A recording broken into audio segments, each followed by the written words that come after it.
thank the gentleman, both of you actually. Let me get my place here. Yes, Mr. McDowell, I recognize Mr. McDowell, the gentleman from North Carolina. Well, thank you, Mr. Chairman, and thank you to each of the witnesses for being here today. I want to first address something that one of my colleagues said to begin this hearing, which was that apparently all of the folks on the Republican side are here to talk about catchy slogans, and that's what we care about. And I take offense to that. And I think it's wrong, and I think it needs to be called out because 9 months ago, I was sworn in to serve as a member of Congress, and the only reason that I ran for Congress was because my little brother is one of those statistics that Mr. Asher failed to mention. He was killed by fentanyl poisoning. And this is not a statistic for me. This is not a catchy slogan. What this is a way for me to get up and do something about it. I wouldn't be in Congress were it not for failed policies of Democrat politicians that left our border wide open. And so I take offense to what my colleague said to begin this meeting, that all we care about is catchy slogans, because it's wrong. I know firsthand, Mr. Federico, what it's like to see that picture, a picture of a lost loved one that drives you, that motivates you. In my office, I keep a picture of my brother that I have to see every single day before I go to vote, so I remember why I'm here. And every day when I see him, I will see Logan, because that's why I'm here. I'm here to do something about it. We're all here to do something about it, because we cannot let these beautiful people that are murdered by dangerous criminals who have been in and out of custody but never actually put in a box where they belong.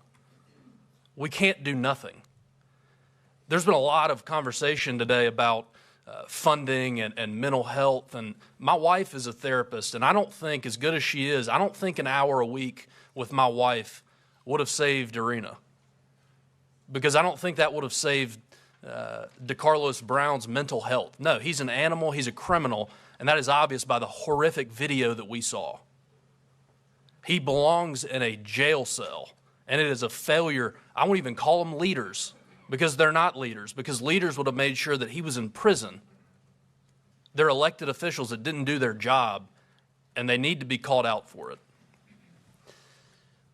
I hate that Mr. Asher is not here to talk about the rosy statistics that he offered us today, but I don't think that those rosy statistics really do anything for victims' families. And so, Mr. Federico, I have a question for you. Do the statistics that Mr. Asher shared with us today, do they do anything to ease your pain? I think they're crap. I concur. And unfortunately for the narrative that my friends on the other side of the aisle are trying to paint, I'm going to yield the rest of my time to Representative Knott to continue his questioning. Thank you, Representative McDowell. You know, it's alarming that we've been told it's a funding issue, it's a mental health issue. You can't incarcerate your way or law enforcement your way out of crime. Stats tell you, Charlotte, that you're safe, so sit down and be quiet.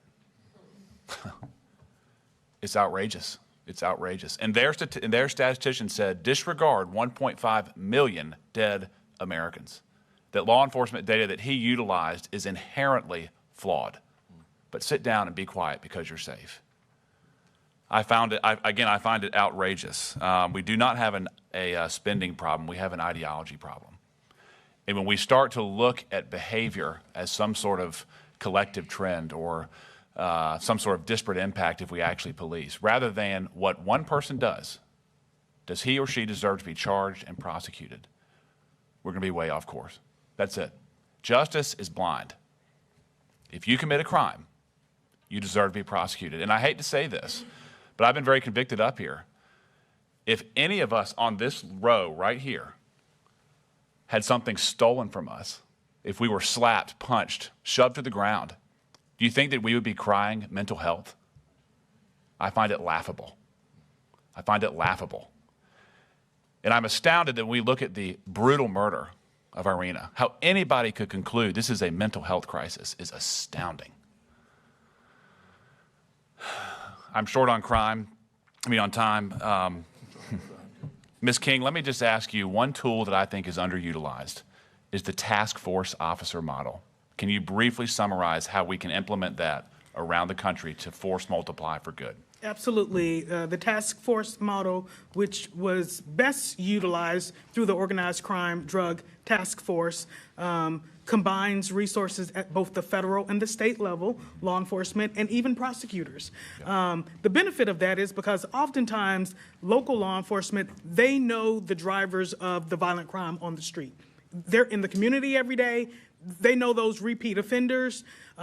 However, the federal law enforcement oftentimes does in fact have more resources, whether that be money to throw at investigations and or manpower. And so combining those tools really does make a bigger and better impact. They're able to make bigger and better cases, and really they're able to focus their attention on specific problems such as violent crime.